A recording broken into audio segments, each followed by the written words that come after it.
You might think this is a sexy topic. I certainly think it's a sexy topic, but what do we do with all the brush and tree cuttings on a small farm, homestead, or estate?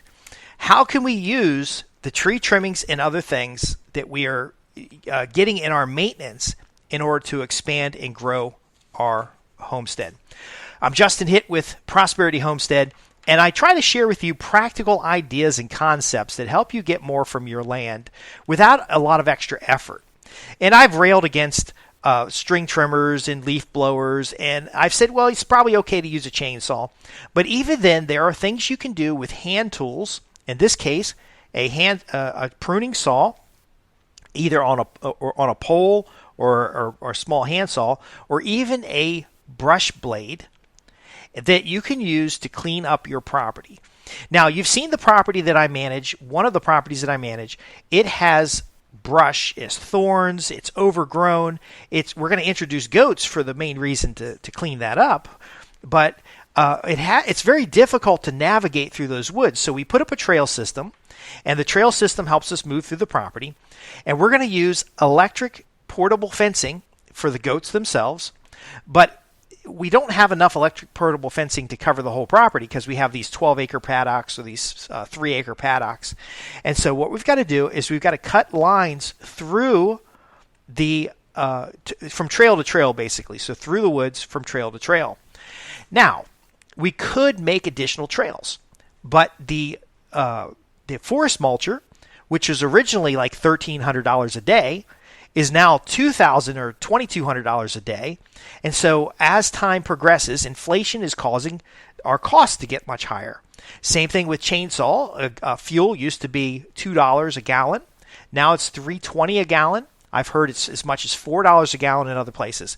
Now, a chainsaw is more efficient when it comes to cutting small trails through the woods than it's more efficient financially than the forest mulcher, but it is not necessarily something you want to be carrying as you do long trails. So we've talked about trail clearing, and so there's a bunch of gadgets out there, but what I find works really well is a pole saw or a hand pruning saw. Now, a hand pruning saw is actually curved a little bit, the blade's super sharp, and you use it to cut off small branches. So small branches that are about the size of your wrist is what you're going to cut with that.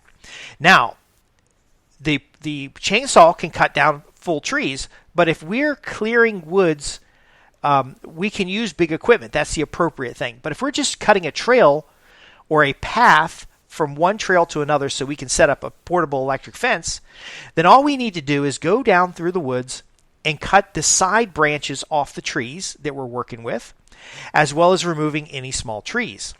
And so what do we do with that? Now, I've seen people go in and chop and drop. So they're just cutting it and dropping it on the ground, and they're just putting the fence over top of it, or they're walking on that trail for a little while, and that'll start breaking down the materials.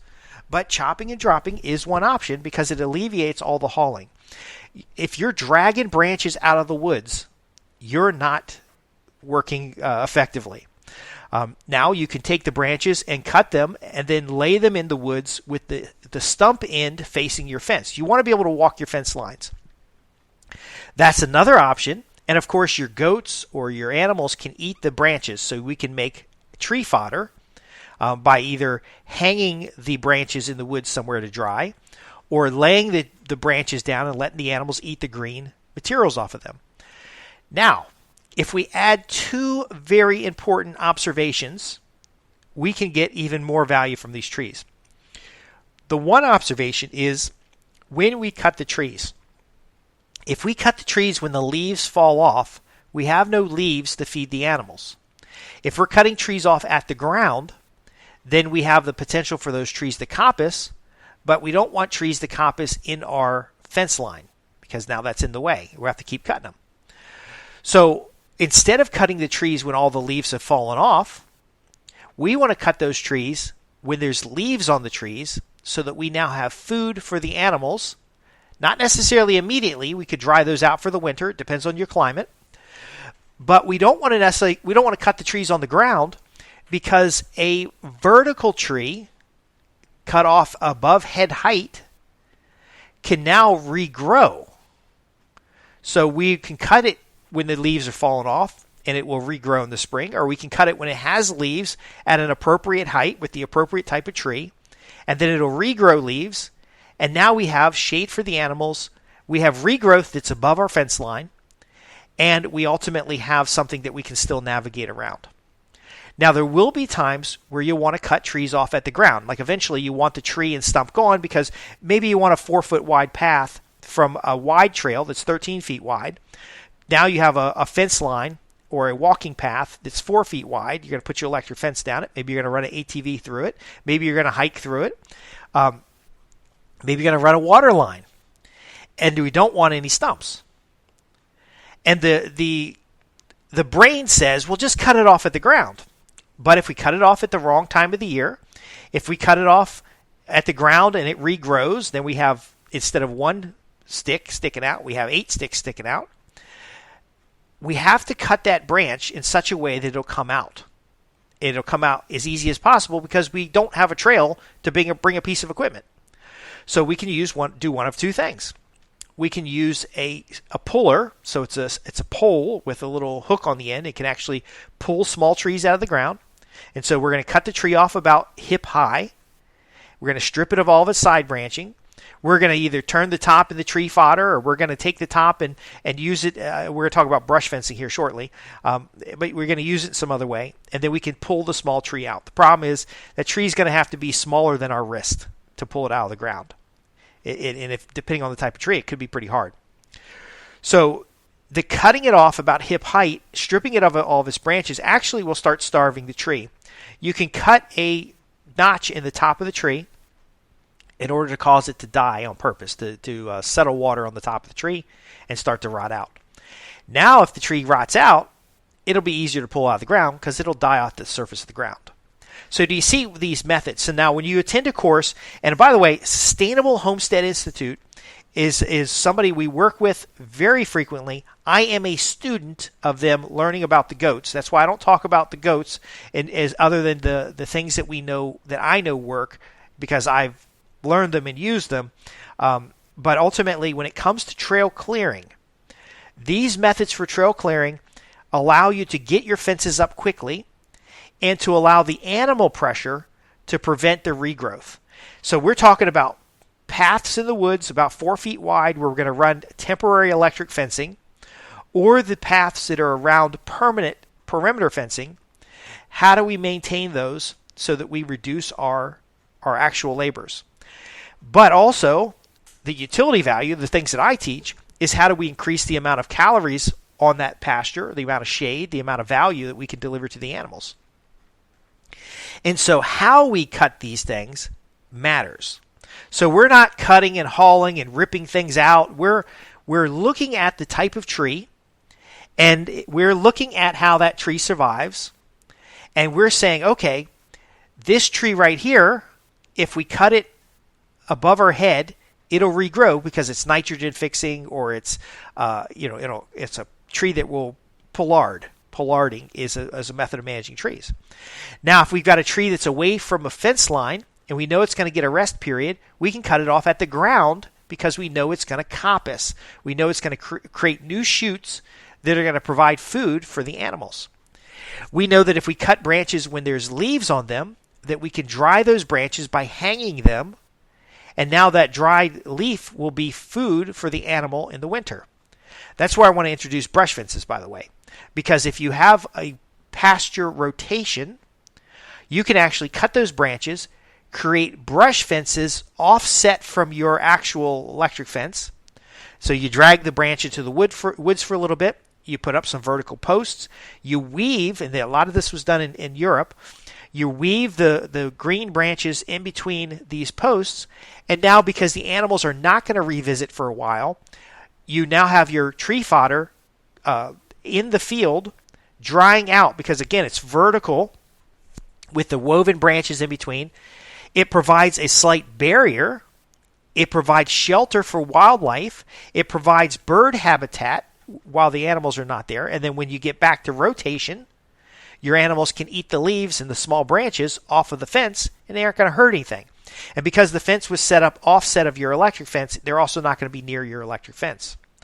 Now, this is something that we can show you in demonstration. That's why I mentioned the Sustainable Homestead Institute, because this is something that we can show you, and it's on the different properties that I'm managing, but we can show you as part of their bushcrafting course. Because they can also make temporary shelters for yourself or animals in the woods from the material that you're clearing out anyway to get your electric fence in, and now your animals have temporary shelters, they have food, they have protection from wildlife. So you could even weave a corral. Now, this is woodland, I've got woodlands, I've got areas that are overgrown. So while you're clearing the areas out, applying animal pressure to remove some of these lateral branching anyway, you're now making corrals, shelters, windbreaks, and other valuable resources very close to where these trees are cut. And you're doing it with simple tools. You're doing it with a hand saw, a hand pruning saw, a pole saw, and possibly a pool or some kind of auger. Now, the thing about cutting all the lateral branches off and cutting a tree off about hip high is that in the majority of the cases, it's going to die. And so the animals are going to pressure it. They're going to be eating the little fresh knobs off. And then as it dies, you can just pull it out of the ground. So whether you have hogs or goats or any other type of grazing animal, you don't need to cut the tree off at the ground and haul it out, unless it's a big tree. But ultimately, by coppicing things that are away from your fence lines or pollarding things near your fence line, you can start developing these other resources. Now, what's interesting about this model and concept, and I have done a brush fence video, is that if you have high value trees such as oak trees, you can actually use these brush fences to keep your animals off the oak tree without hauling any plastic out in the woods or without hauling any fence out in the woods or any of those grow tubes. Now, the grow tubes work pretty well. I like those. But if you're building these brush fences up, it could be as easy as saving your straights. And what do I mean by that? You'll see in most of my brush clearing videos, I will go through and cut down the brush to remove any straight poles that are 6 feet long or better. Why am I doing this? Because that 6 foot pole, if I cut a point on one end, I can hammer it down into the ground, especially if it's like wrist thick, or and I know everybody's got different thickness wrists, but that's kind of just a general measure. If it's a little bit thicker than my wrist, it will make a good pole in the ground. I can hammer it down in the ground significantly. I can weave brush in between it. I can make a loop around a fruit tree, for example, and that will keep animals off the fruit tree. I can use it to create a brush corral out in the woods somewhere where I might need to bring in animals for safety reasons. I can create a brush fence that's north-south, and then another one that's east-west to create a box out in the woods that might go around an oak tree because we don't want the animals under the oak tree all the time. Most cows, goats, pigs will not go through a brush fence. They'll eat off of it. They might climb up it and stuff, but they're not going to go through a brush fence. Now, the great thing about a brush fence is that you're going to start having seeds and plants that start growing underneath them, and now the fence goes from a temporary fence that's made of brush to a more permanent fence that's actually made of trees that kind of grew in the area that you want it. So you always want your brush fences a little bit longer or a little bit wider than you would normally a regular fence. But now your animals are able to graze. Now there's animal habitat for wildlife. There's windbreak. There's so much extra value. But most importantly, you didn't have to haul any brush. You drag the brush 5 feet, bang it in place with a shillelagh or a club, and you take the branchings and poles and put them in the ground. You don't need to carry any T-posts. You don't need to do anything other than clear the fence line. And by clearing the fence line, it'll be easier to put up your temporary fences. It'll be easier to maintain your permanent fences. And you'll find that you'll have an abundance of new materials as you go. Now, there will be times where you'll coppice because you want the straight poles. There will be times where you pollard because you want the tree fodder. But as you do this, and this is really part of what you'll find in the old school agroforestry books, but as you do this, your land will start developing to give you more and more abundance. I've got several areas where I can walk from a big wide 13-foot wide trail down a little 4-foot wide trail, and then onto another 13-foot wide trail. And I'm almost building out like small little paddocks in the woods. Now, it really depends on how long your fence is, but I want to be able to run a 100-foot fence down a trail and then connect it to another 100-foot fence, and then at most have 4 fences that I'm moving. And so I can have a fence open up, move animals from one paddock to another, and not have to carry a large number of fences. So that could be a 50-foot by 50-foot area. It could be a 100-foot by 100-foot area, but all of the interconnects are cleared out. Now, as the forest matures, you're going to have less brush, and these brush fences will rot down, and they'll be, they'll return to the earth. And by the way, if you're out camping on your paddocks, these brush fences make a great opportunity for you to get tinder, as well as for you to have shelter by setting up a brush fence that's large enough that you can put your tent on the inside. And that way, the brush fence provides a positive barrier for you if you're out there among wildlife doing the nomadic stuff with your animals. So I know I covered a lot here, and it really is something that's better demonstrated.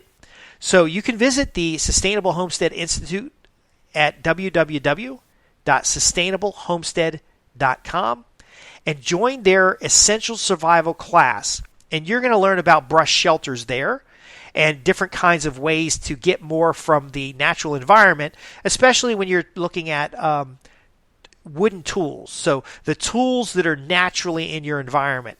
You're going to get some knife and axe skills there, and for many people, you can do your trail clearing or your fence line clearing with a simple brush axe or machete. You don't have to carry a lot of tools. If you want to learn about trail clearing and the use of brush fencing in your regenerative paddocks or as part of your fencing system, then you want to ask your questions at www.prosperityhomestead.org. Simply go to the contact page and ask your questions. Either way, as we form classes where we're clearing trails, setting up brush fences, maintaining fences, installing fences, or those other fundamental homesteading skills, I'll be sure to let you know when those classes are available, and you can come out here into the Martinsville-Henry County area, and you'll get to see all the exciting things that we have out here and all the exciting trainers that we have available when it comes to starting your homestead. I really do believe it starts with the Essential Survival class, because a lot of times people are hauling brush in chipping brush and taking chainsaws and all this extra equipment and having to drag stuff out with their tractor because they don't understand that the woods is a resource. And so we're advocating being very light on the land and how to have that better feed and better fodder through agroforestry systems, through silvopasture, through food forests. And if you take the mentality of just, pillaging and stripping everything, you're going to miss out on the opportunity, which is nature. And so if we're doing wildlife habitat restoration, if we're doing, we're taking poor land and making it better, the Survival Essentials course is going to give you an idea of what's out there, because you don't want to cut down a pawpaw tree, for example. You're out there clearing a line and you see a pawpaw tree. You have to know it's a pawpaw tree. You're going to get that awareness for all these wild edibles, plants, and useful trees and useful plants. And this is really good for hunting land as well. But that Survival Essentials class with Scott Vernon over at the Sustainable Homestead Institute really opens your awareness, so that now that when you're hiking, now that when you're managing hunting land, or you're having regenerative grazing under trees, whether it's pigs or goats or cows, you're going to start getting that curation that builds additional resources. So you're not just putting in a fence line, you're not just cutting a trail, you're actually curating the land so that you have more wild edibles, so that you have more beneficial and rare trees, so that you have protection of beneficial and rare trees, so that you have protein like nuts and stuff that your animals can eat, so that you have more tree fodder, so that you have proper grazing land, so that we're now holistically being stewards of the land.